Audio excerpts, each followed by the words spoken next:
Hello and welcome. I'm your host, Claire Markwick, and this is Real Life Business. Hello and welcome to episode number 22 of the Real Life Business podcast, the show that helps you balance running your business with everything else that goes on behind the scenes to create the lifestyle that you want to be living rather than a business taking over your life. Now, if you're new to listening, I'm Claire Markwick, the real life business coach supporting you through this journey, and it is great to have you tune in. If you're a regular listener, then thank you too, because it is your support that is helping this real life business movement grow, and for that I am eternally grateful. This week I am talking to Claudine Charles. Claudine is from the UK and designs employee training programs by day and has recently started a second business, Blended Learning Pro, to support businesses to optimize their brands online. Claudine is passionate about supporting business owners both in the UK and across the world, sharing her expertise and experience of earning consistent five-figure months. In this episode, we chat about the importance of faith in business, not from a religious perspective, more a faith in ourselves and a faith in the process. Claudine shares some of the ways that she has gotten through some really challenging times in her life. And as always, there is so much gold to absorb in this conversation. So sit back, relax, and enjoy. Welcome, Claudine. Thank you so much for joining us on the show today. I love how technology just brings us closer together, because you're in the UK, I'm in Australia. Our paths would probably never normally have crossed, yet here we are having this conversation today. So welcome. Why don't we start off with you sharing with the audience a bit more about yourself and what it is that you do? Yeah, so like I said, my name's Claudine. I'm based in the UK, and in terms of what I do on a day-to-day, I usually work with corporates. So I help them to design learning programs. So this could be anything to help their employees to improve their performance. So it could be facilitating a learn event. I could be designing an e-learn. One of the trends as well is like a lot of distance learning, mobile learning. And as you can imagine, because the world is online as a result of this pandemic, a lot of online learning, so a lot of converting face-to-face learning onto online. And as well as that, I run an online digital marketing agency. So I help business owners who are in a similar area to me, so people who are entrepreneurs or people who work to develop people and expertise. I help them to grow their brands online, which is really apt at the moment because we don't have the opportunities as much for, football or for networking events as much as we do. So a lot of people have to really market and brand themselves online. So that is something that's been a growing trend, and I think it's something that will continue to grow just because of the way the world is working. Even if we go back to, normal, I think that, there's always going to be that we're now on that online space. We have been for a number of years, but I think a lot of the time, a lot of businesses are really cementing themselves online and growing their brands and expertise. I think you're absolutely right. I think there's a lot of people. I mean, you in the UK, you were shut down and sort of prevented from doing a lot of face-to-face stuff for a hell of a lot longer than we were. That's not to say that we're not going to get there, because we're going through a bit of a Delta surge as we speak. So we might just be a little bit behind. But I think even when things do all fully open up again, you're absolutely right. Like people have realize the value of being able to do a lot of stuff online, haven't they? And like you said previously, where you were sort of facilitating perhaps a lot face to face, there's going to be potentially more demand for e-learning and remote learning solutions, isn't there? So. Yeah, absolutely. So like you're saying, in the UK, we've been locked down since December. We come out kind of fully in June.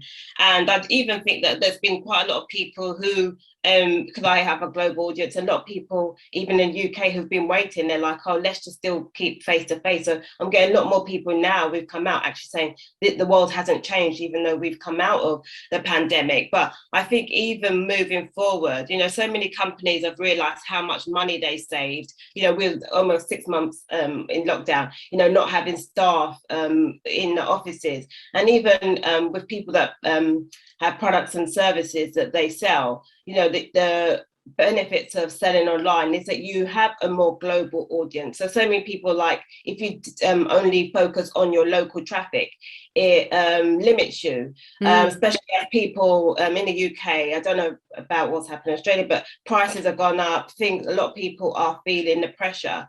So I think if you can actually work globally and get a global audience for your products and services and get that infrastructure right, then that does usually help. And I think as well, there's so many people that might not even have businesses that are about products and services. You might be a retailer, but there's even business who are doing YouTube videos and getting adverts. I mean, getting a lot of money through ad revenue. There's so many people that are really pivoting their businesses and almost like becoming a bit of a brand, so that they can grow their revenue into different areas. So even myself, I've been working with so many clients. I haven't hardly, for the past couple of weeks, I haven't worked with UK clients. It's just been all international because of what's happened in the pandemic. Isn't that crazy? And how you said before, you said in there about how the businesses that you're working with and businesses in general have had to pivot and change what they're offering. And I guess, you would have had to have done exactly that, wouldn't you? Sort of, you said that the main day-to-day part of your business was face-to-face facilitation and designing learning programs. And so taking that online, how do you do that? How do you, I mean, without all the sort of the intricate details, how do you get yourself in the mindset of, oh shit, like I can't do business how I have always done business. If I want to survive, I've got to do something different. Like how did that thought process come about for you? Yeah, I think because I was very lucky in that I always had a small presence on LinkedIn, so I have been on social media.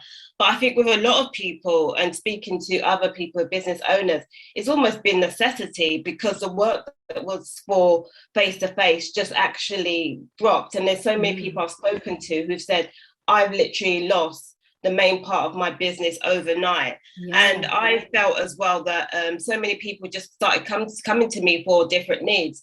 I've always tried to market myself in a way that I didn't just do online learning. I used to work for PwC. You got PwC in Australia, obviously global brand. So they are at the forefront of the digital. They're one of their mottos is digital first, and it has been like that for several years. And they kept on talking about how everything's going digital, and I just thought it just felt like it was out of space the way they were talking. It's just like, yeah, everything's going to be digital, and I thought, okay, yeah, that's wishful thinking. But now it's kind of here we are, and I think that's where the world is going. We're kind of the borders and the kind of the geographical locations, we're not going to be limited by that anymore. We're going to be able to, we're here speaking now, Exactly.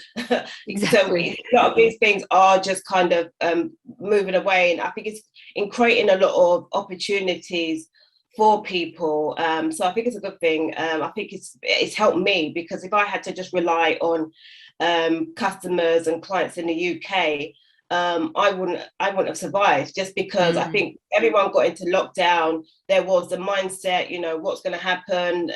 People had a lot of uncertainty, so a lot of businesses just stopped. So, but because I got clients in Denmark and Amsterdam, where they probably had a less fearful mindset, and they kind of just, businesses are different. And I think sometimes that just opens up, like we've seen what's happened in the US. Now they're going to lockdown, so their businesses might be fearful. So the business owners that are there, they might want to work with people in the UK because we've opened up and we're less fearful. So that's one of the great things about being able to be global. But I think it's really necessity that really made me just really, just really, that was the deciding point. It's just, you had to just really, I don't really like to say it, but it was a kind of adapt or die, as in your business was that. You had to really do that.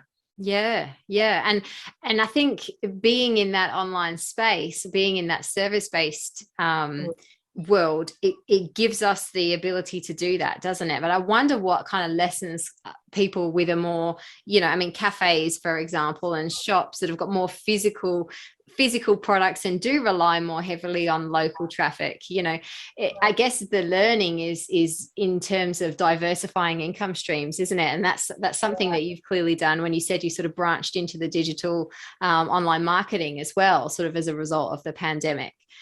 I find that a lot of coffee shops as well in the UK. So a lot of people, they have a retailer or a brand. A lot of people are now making coffee at home. People don't want to lose that. People like the whole experience of going into a coffee shop. So that is something that, for instance, a coffee retailer would do, because people actually like that experience. They like sitting outside, like seeing foot traffic. It's a whole experience and it's a whole customer service. So that's what people will get when they go back into those retailers. But I think a lot of people have been, for instance, marketing a lot of their products, so selling it across, not necessarily globally, but being able to post, for instance, coffee beans, or I've seen that happen, like even in the UK, Pret a Manger, now all their pastries you can actually buy online and stuff like that, or their donuts online. So I think a lot of people have been selling a lot of their products and services digitally, and using things like, I don't know what you call, we call it Just Eat, but I know you have kind of like a delivery services.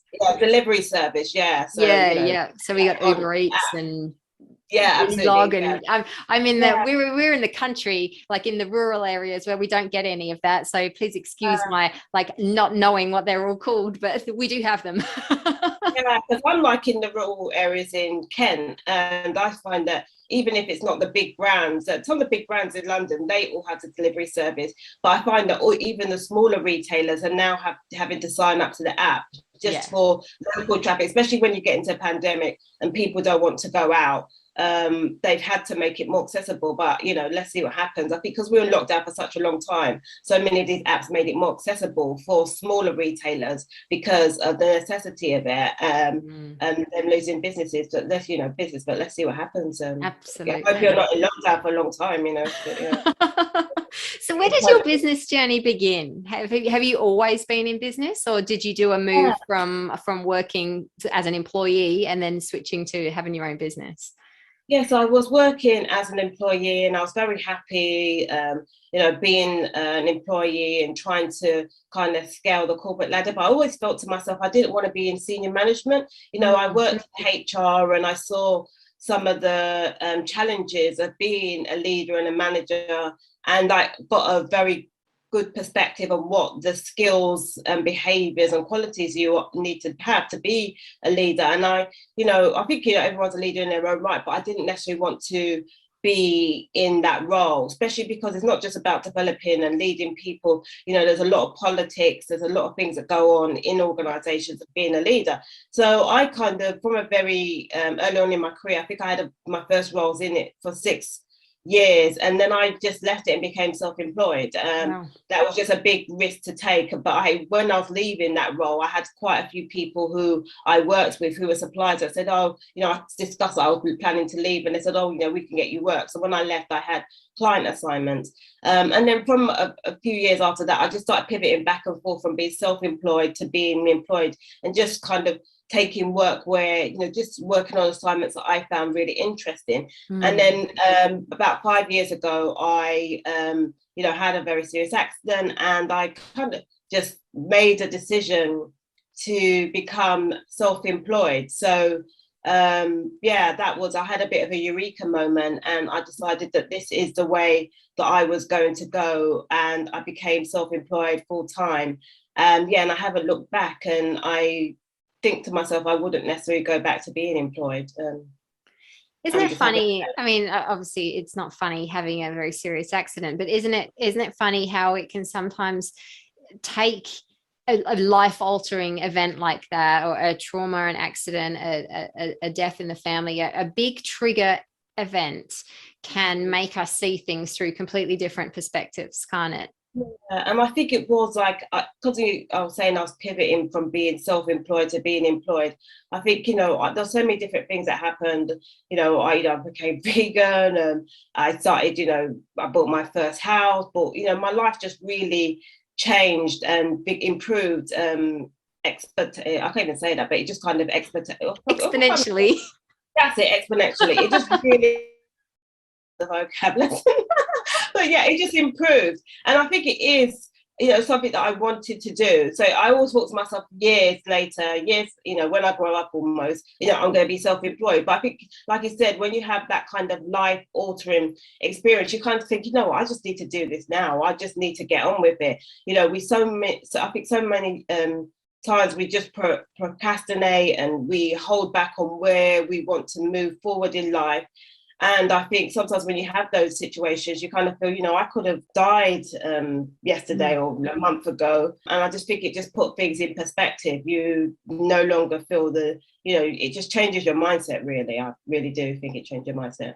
Absolutely. I mean, I can't imagine. For me, a big thing for me was having our boys, having kids, and suddenly it just seemed all of a sudden I'd gone from this young, free 20-something only thinking about myself to being married and having 2 kids, and it was like there was obviously time that passed in between those 2 events, but it was like I suddenly just had this wake up, and I'm like, oh shit, like I'm here now, like I'm somewhere different now. And just, it was like the glasses I was wearing, the filter that I was looking at the world through and making my decisions through was different. So, I mean, very different circumstances, but that same sort of thing, in that some kind of trigger event just makes us see things differently. And it's then what we do with it, isn't it? And what we make of it.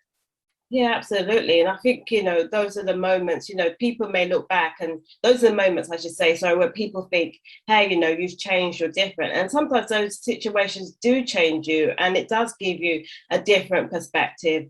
I had, very serious accident. I woke up in hospital with tubes out. I had an experience that I would never wish on anyone. And I think it just really, it put things in perspective, and it just makes you live for today. But I think it does change you do kind of have that, they say it's a life altering situation, and I think those are kind of the milestones or things that happen in your life. I won't even call it a milestone, that's just an incident, really. I think what you described is a milestone, but that's just something that kind of just shakes you out of your current position or perspective in life. That's exactly it, isn't it? Yeah, it's like a timestamp. It's like there's like right, here's an event where, you've got a choice. You go this way or you go that way. It's one of those sliding doors moments. We've spoken about that in some of these other podcast episodes that I've done. Sliding doors moment. Literally, you could go one way or the other, and life could be completely different depending on which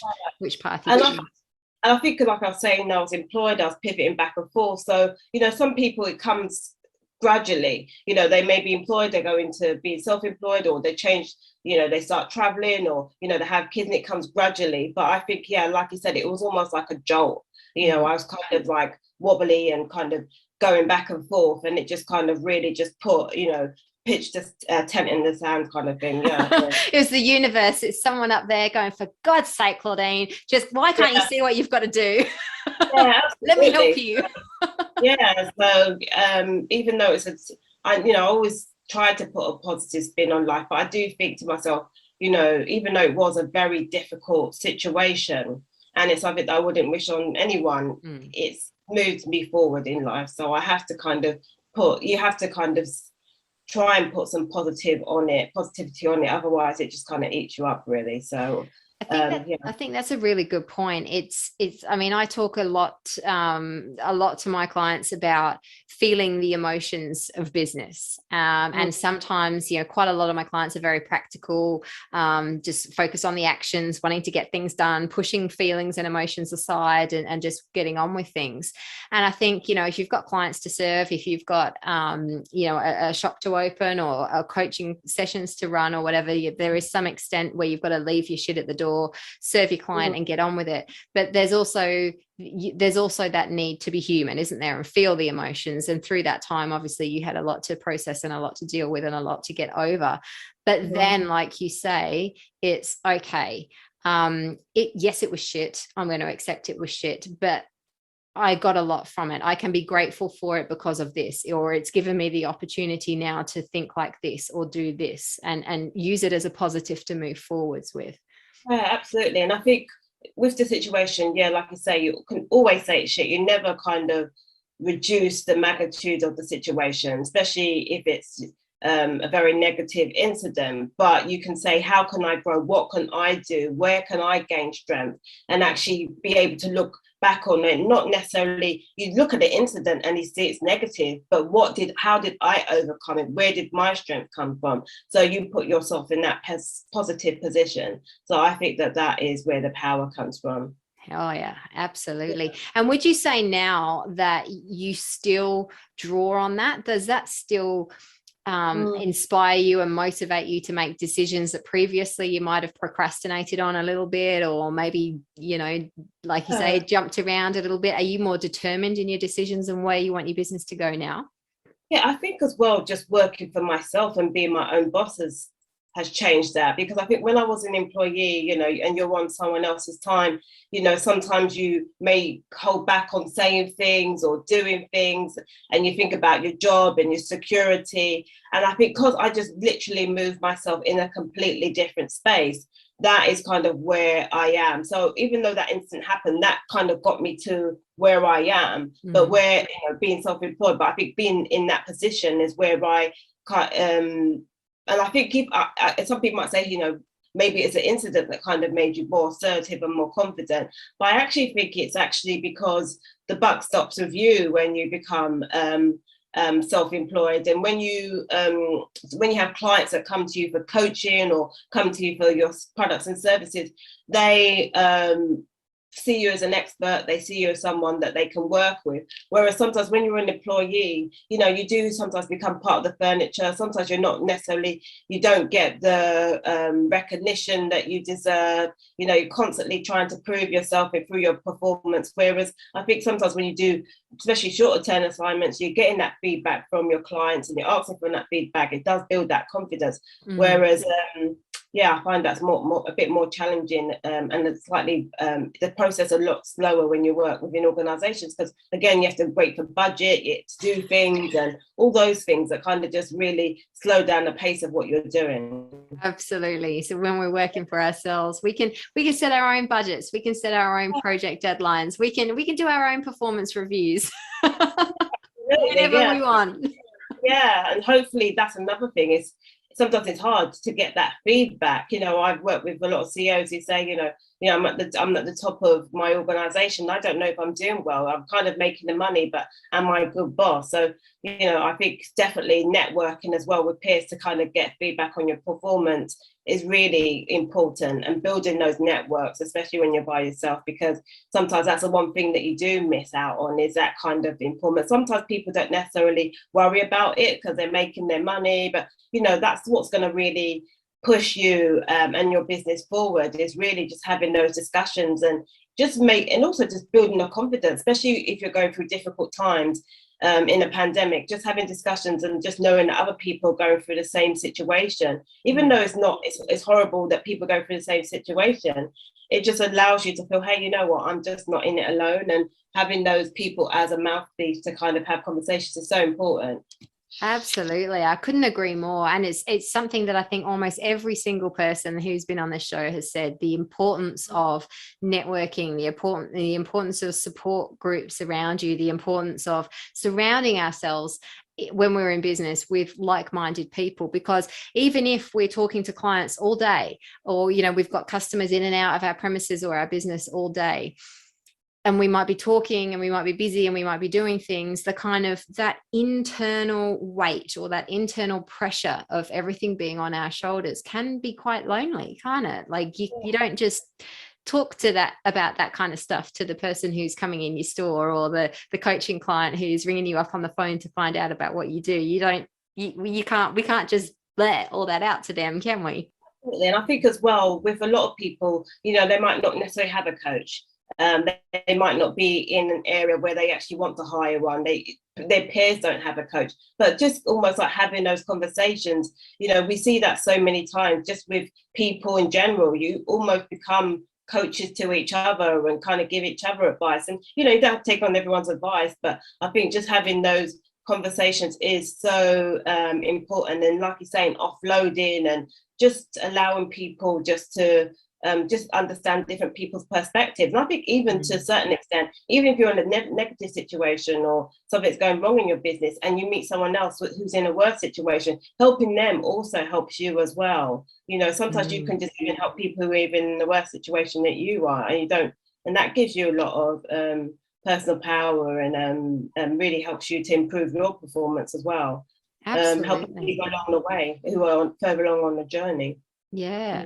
And something that we spoke about before we started recording, when we spoke a couple of weeks back, is the importance of role models and having people that you look up to. So they might not necessarily, I guess, be in our direct networks in that we can bounce and tic tac off them all the time, but having people to look up to is a really important thing when we're in business too, isn't it?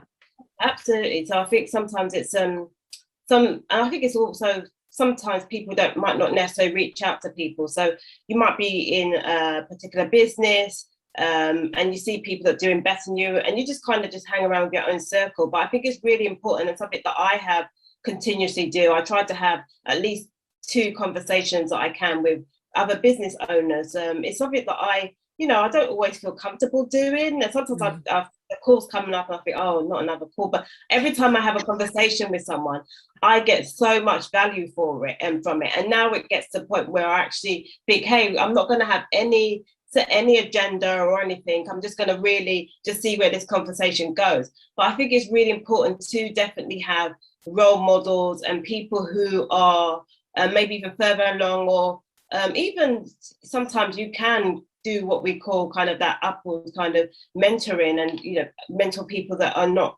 necessarily, who are just new to business. And sometimes we have to relearn things, because sometimes when you speak to someone who's less experienced than you, they ask you questions and it makes you think, oh, actually, why am I doing this? Why am I doing this way? Or why am I concerned about this? Or why is this my focus? And I think especially with a lot of younger people, you get a lot of those questions because they are what they've got this technical terms called self-actualizers, and they kind of really think about their place in the world and they look at things through the bigger picture, whereas earlier generations, like our generation, probably looked more at kind of making money and stuff like that, and getting those houses and status symbols. That's kind of how our generation is brought up. Whereas I think the way the world's going, to hear people talk about environments, they do think about broader things, but more broadly. And I think because a lot of younger generations think about things more broadly, they tend to ask more broader questions and help you to think about things differently. But I think definitely role models are so important. So I had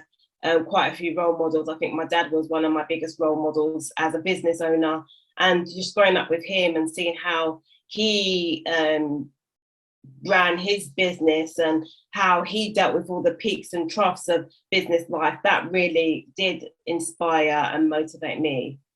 I think that's awesome to have a parent in particular as a role model, to sort of see, to learn from how they handle, like you say, the ups and downs, whether they're in business or not. And as a kid, we might not necessarily realize it. We might not realize what we're observing or what we're absorbing. But then later, as an adult, reflecting and looking back, you can see the ebbs and the flows, can't you? You can see that roller coaster of good times and bad times, and it's like, oh, okay. And it just sort of helps you, gives you some kind of foundation on which to build our own sort of resilience strategies for riding those roller coasters, doesn't it? Yeah, absolutely. And I think what I see with a lot of, like I said, I run an online digital marketing agency, and I find so many people, they don't market their business, they don't go out and get new clients. There's so many different, and I say those 2 examples, but there's so many things which people are holding back on or procrastinating with. And I always say to people, it's always, and there's a quote, see your business in decades and years. There's so many people that I have a very short-term focus.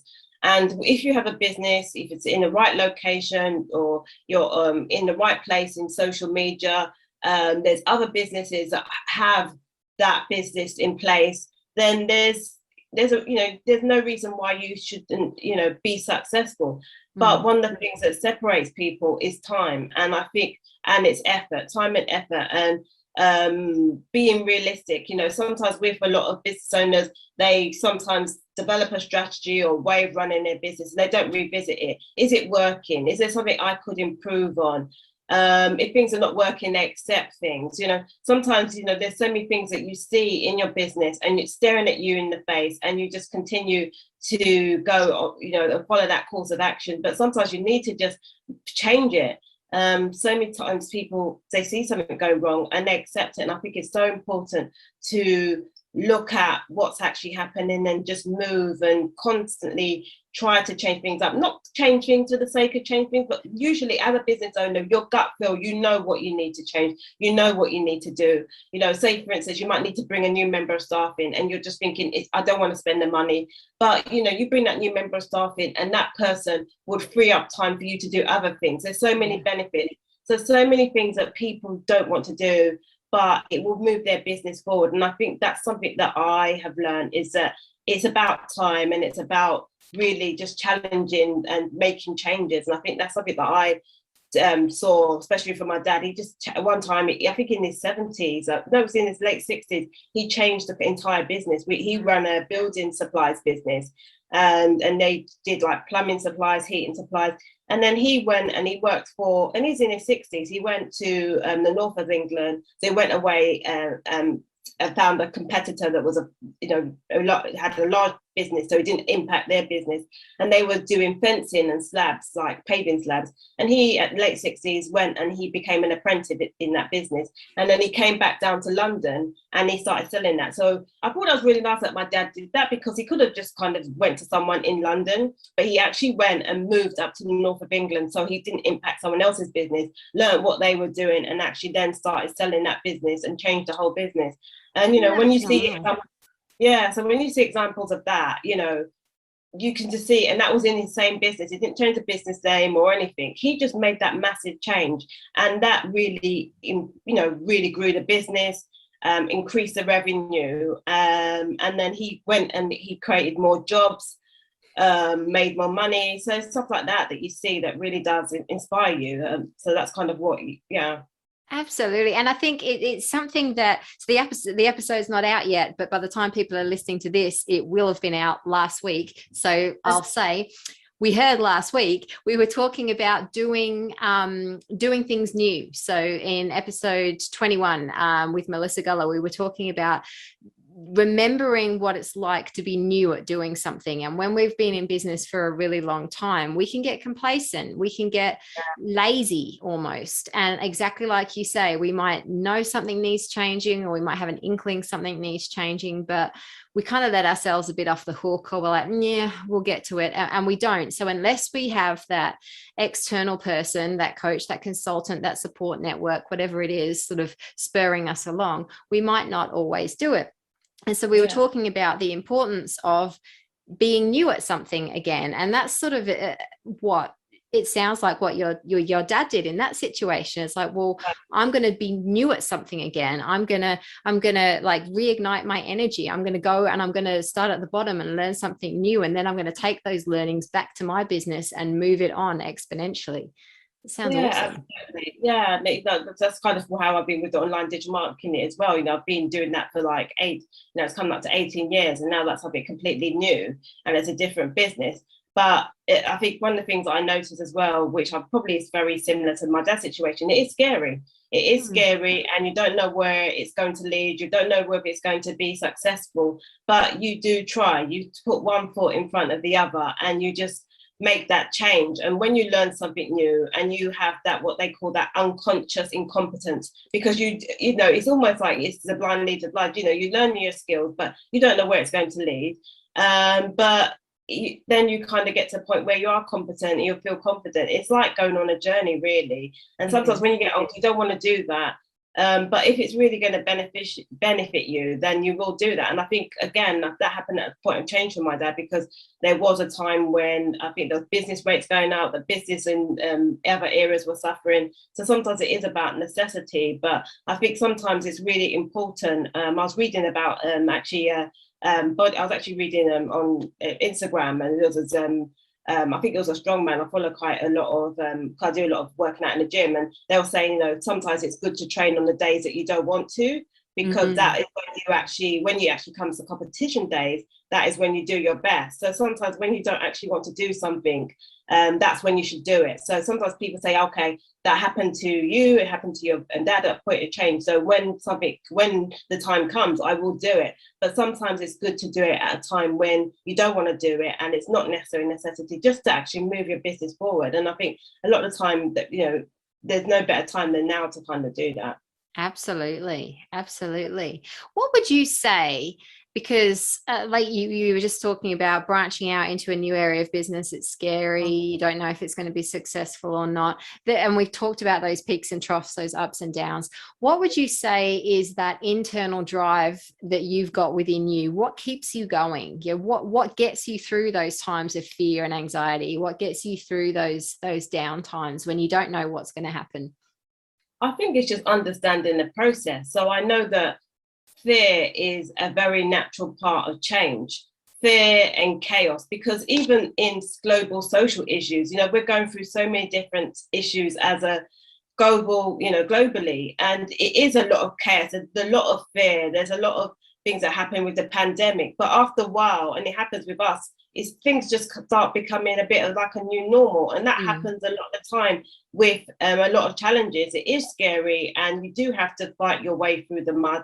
And sometimes it's like that when you're going on a diet, you don't what you want to eat, you want to reach for something unhealthy, The but you chocolate just and have the to go. cheese and the wine. Yeah, absolutely, all those things, but and more. But that after a while, it'll become easier. You just have to kind of fight through the pain, and that most people who do that are the ones that are successful. That's the ones that separate from the wolves from the sheep, because there are people that kind of will just go through it, and there's people who enjoy that process. So some people that like that challenge, but even if you don't like it, you just have to get through it, because that's the process that people who are successful go through. They have to go through that chaos, they have to go through that friction to change and be successful. So you reckon you feel it's a faith, it's a kind of, whether you're religious or not, it's a faith, it's a knowing that there's an end, that this will pass, whatever this is in that situation. I mean, that's certainly what I believe, and it can be really bloody tough at times, can't it? Like, they'd be like, oh my God, I know there have been days, particularly in the past couple of months for me personally, where I've just not wanted to adult, not wanted to get up, not wanting to see the world. But having that deep-rooted faith that we will get through things really helps, doesn't it? Yeah, and I think as well, also appreciating, and sometimes it's hard for us to do that we're in such a privileged position. If you're in business, or you're moving towards a particular goal, that is a very privileged position. And sometimes as well, even if you're in a difficult situation, the fact that you have the ability, you're not restricted from actually moving forward, it's just about your mindset and making that change.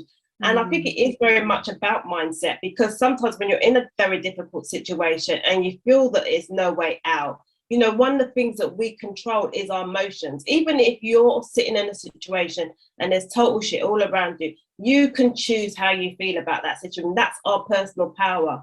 And I think I always think about that I have the power to change this. I have the power to change. And I've been in difficult times. I've had times, especially in the UK, when it was around Brexit, where things weren't going well. And that's one of the reasons why I kind of really started again expanding my business online, even from the pandemic, is from Brexit, because I started thinking a bit more globally.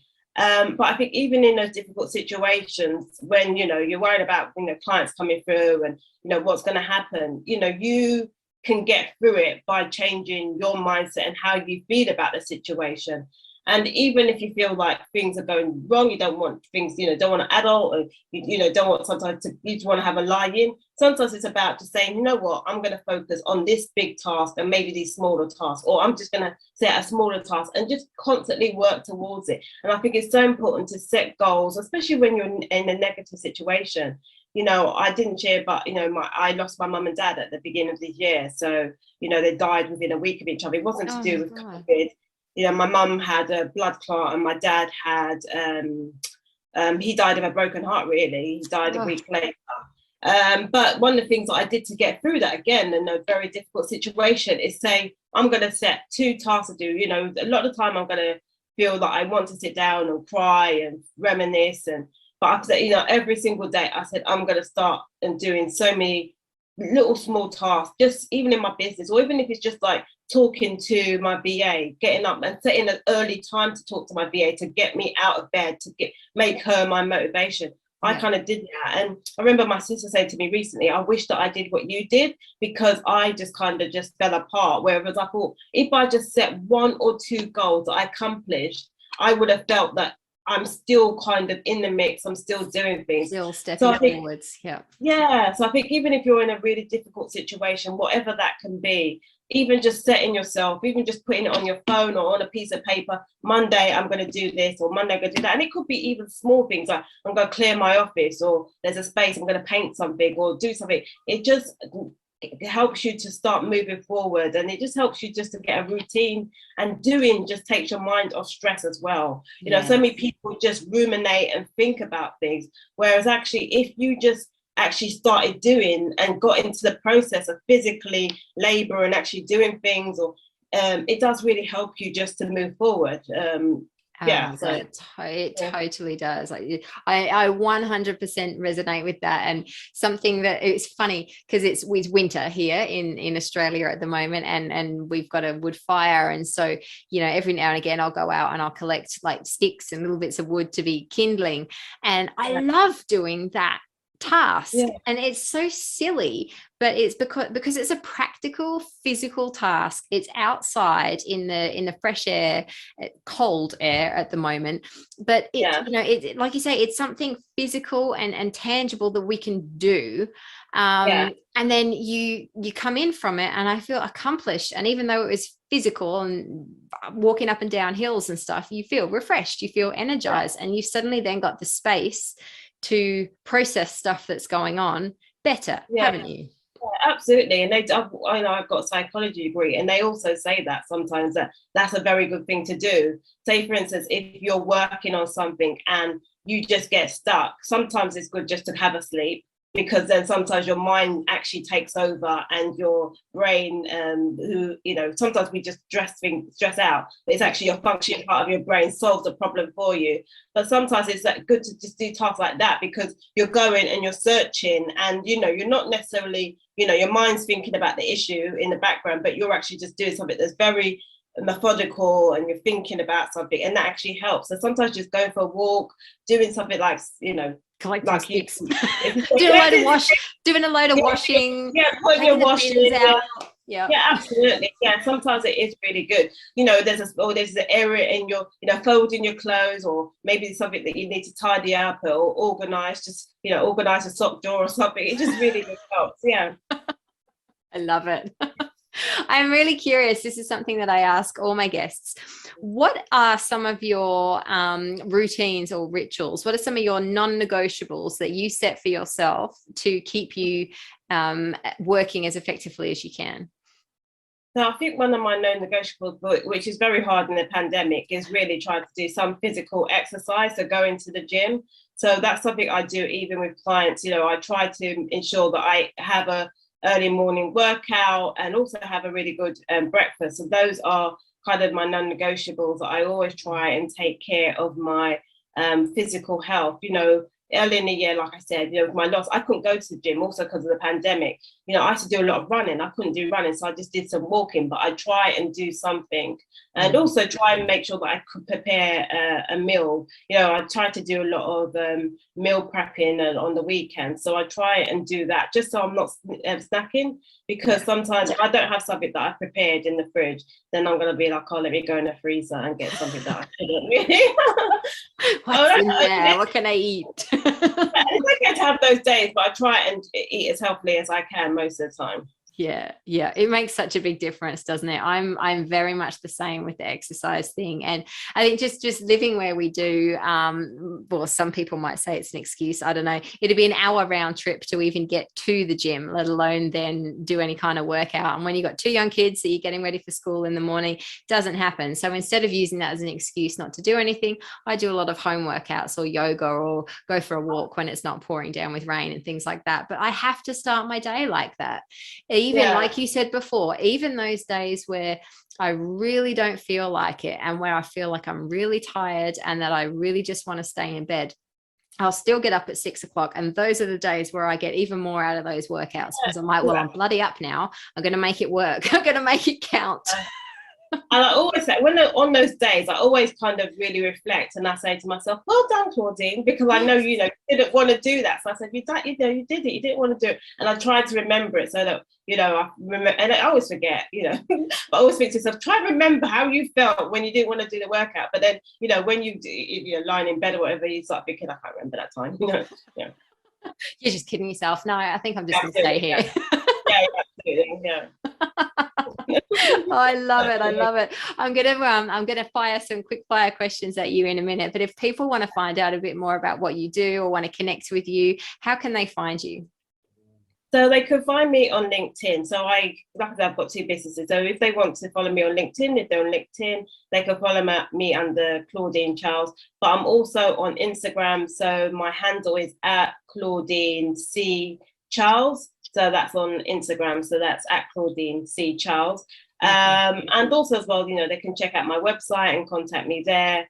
So definitely, check out, I'm on social media and I've got a website, so they can definitely do that.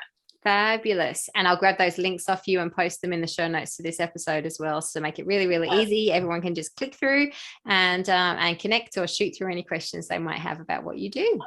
Brilliant. Yeah. And if anyone has any questions, they can definitely do that. So people sometimes just kind of DM me with questions. I'm happy to answer those. Lovely. Thank you. All right. Let's dig into these quick fire questions. And I actually love how I call them quick fire. We were just talking at the beginning. I don't think any of these quick fire rounds are actually quick fire. They're usually at least another 5 or 10 minutes, but who cares? They're good fun. Yeah, cool. Tell us about a book that you would recommend everybody read.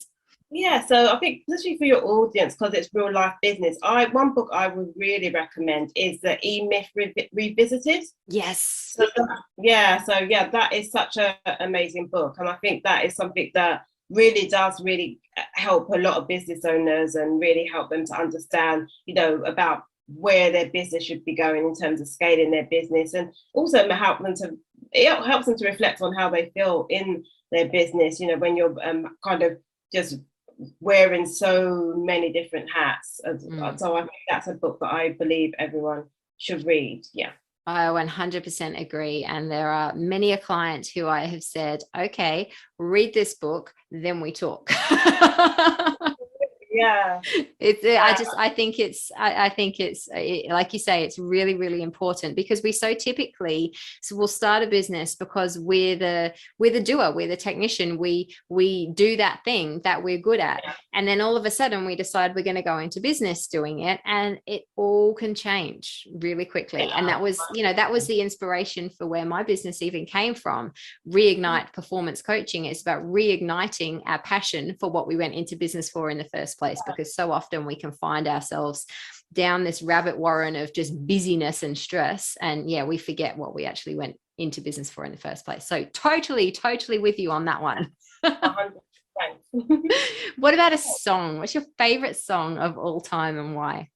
I have so many different songs. I have really diverse musical taste, but I think one of the songs I like is "A Man in the Mirror" by Michael Jackson. I think that is really definitely about, looking yourself in the mirror and making those changes, and really in anything, really everything just starts with us, really. So I do like that and the meaning. So I thought I have loads of cheesy songs. Like yesterday I was playing a lot of NSYNC for some reason in my car, but I thought, let me try and think of a meaningful song so I at least sound a bit intelligent in this podcast.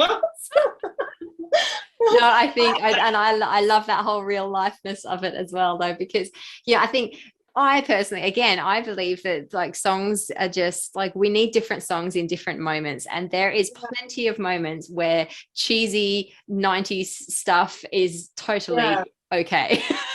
It was literally, it was on Spotify, and it was a compilation of Backstreet Boys, NSYNC, and Britney Spears. And I was driving home from my sisters, and I was just loving it. It was just great driving.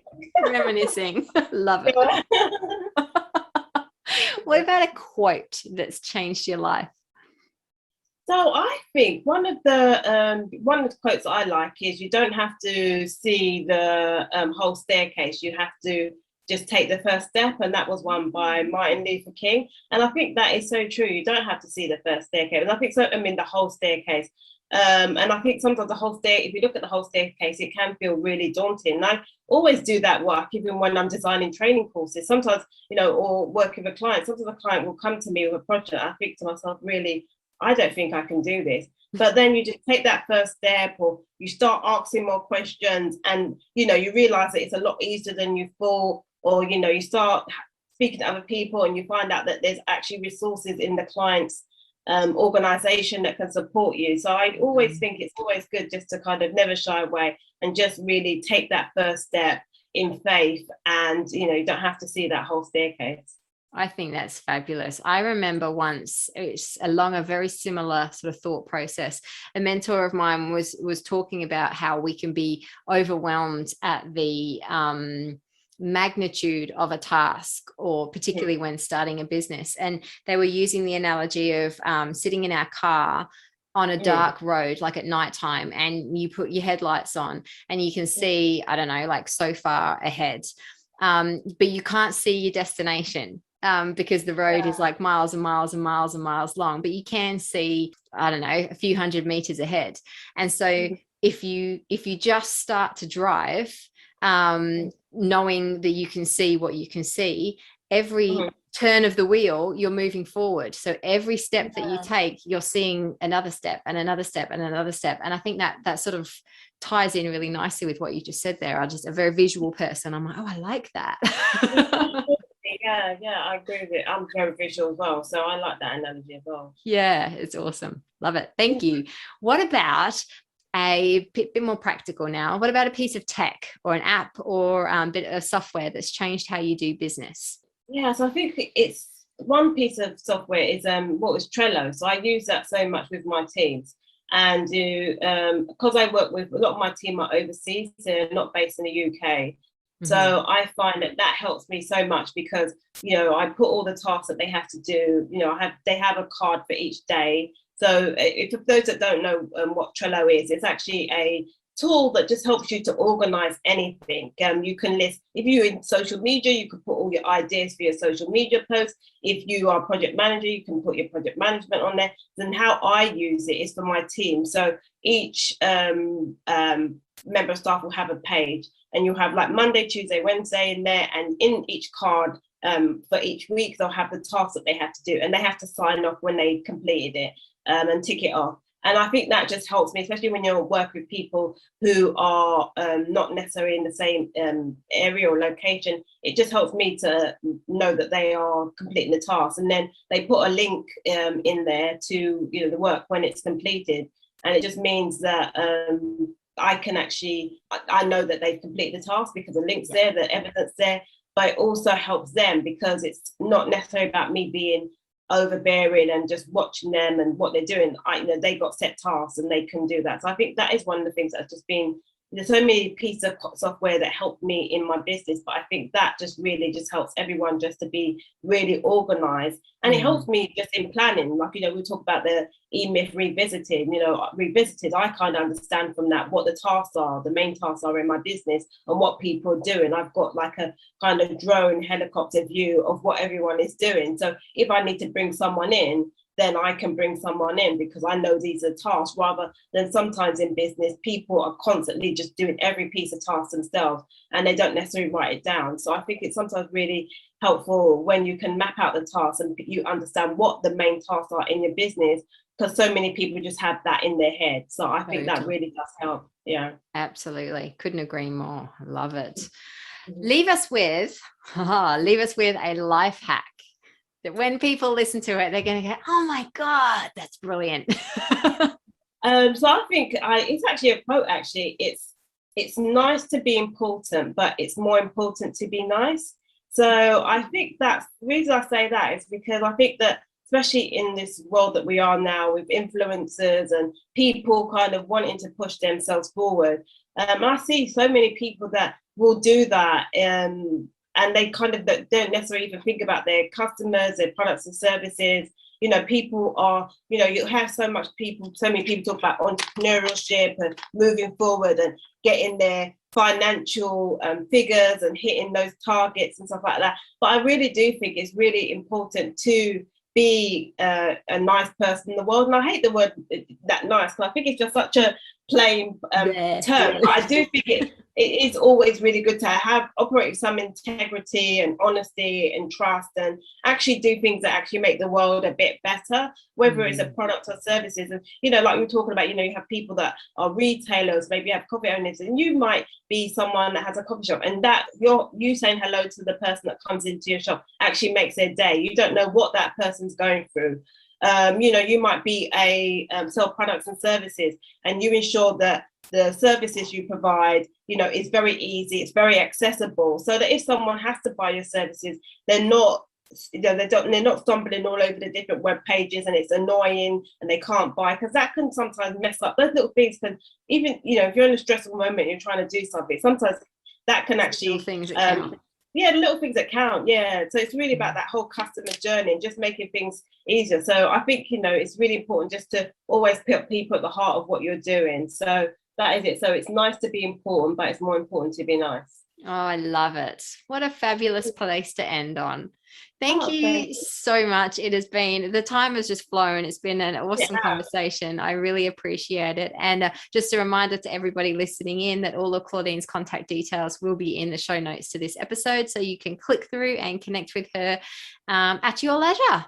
Thank you so much again. It's been awesome. Yeah, thank you so much. I've really enjoyed my time speaking to you. Yeah, the time has flown, and we've had such a great conversation. So thank you so much for inviting me. Thanks to everyone that's listening.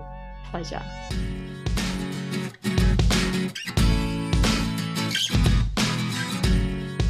And that's a wrap for episode number 22. I simply love these conversations and the recurring themes that come through them. I don't know about you. What did you take away from this conversation? Now, I know that a lot of my clients and listeners have physical businesses as opposed to online service-based businesses, but I still think there are some great things to take away and think about in terms of diversifying our income streams and seeking new opportunities.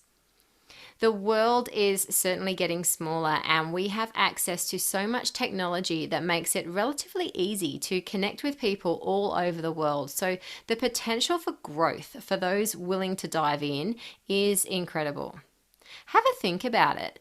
Even with a physical location that services local clientele, what opportunity is there to expand your reach?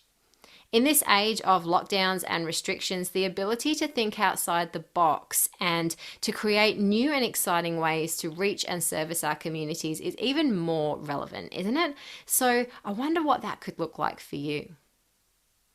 Claudine also talked about something really close to my heart, and that is the importance of emotion in business.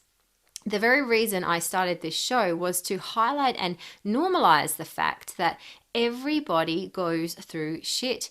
Everybody has stuff happen. Everybody has things going on that has the potential to affect or even completely derail our business. There is no strength in pushing all this aside.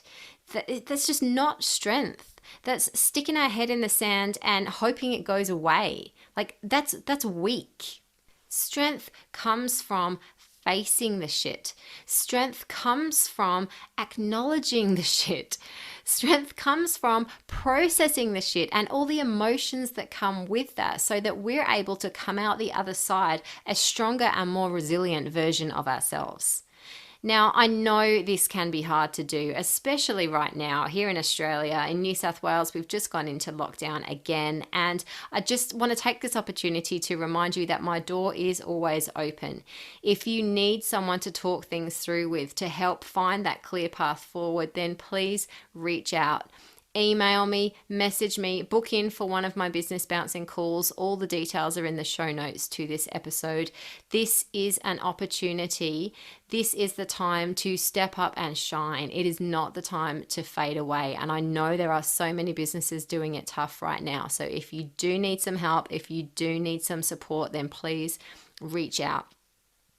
The final thing that I want to highlight from this conversation is how Claudine spoke about reviews and reflection. When we work as an employee, we typically have a performance review or the opportunity to assess how things are going. Now, we don't get that if we work for ourselves. We don't get that if we're in business for ourselves. We have to create it. So if it's not something you've done for yourself lately, then I would encourage you to have a think about it right now. What do you love about what you do? What's working well? What's challenging right now? Is there anything that needs to change? What does 10 out of 10 look like in your business? And what might you need to start doing or stop doing in order to get there? As Claudine said, there's no power in changing things just for the sake of it, but there's also no power in doing the same thing over and over if it's not getting us the results you want. So it's a really great opportunity to stop, take a moment and just reflect on how things are going right now. It's pretty thought-provoking stuff, right? Alrighty then, that is all from me for this week. I trust you will agree this has been another really valuable conversation. If there is anyone in your network that you think needs to hear it, then please share this episode with them and help spread this real life business movement amongst your community. If you haven't already, follow us on socials. We're on Instagram and on Facebook, and the links are in the show notes to this episode. And if you are listening on a podcast app, then please subscribe so you never miss a new episode when it drops. I will be back in your ears really soon, and until then, bye-bye.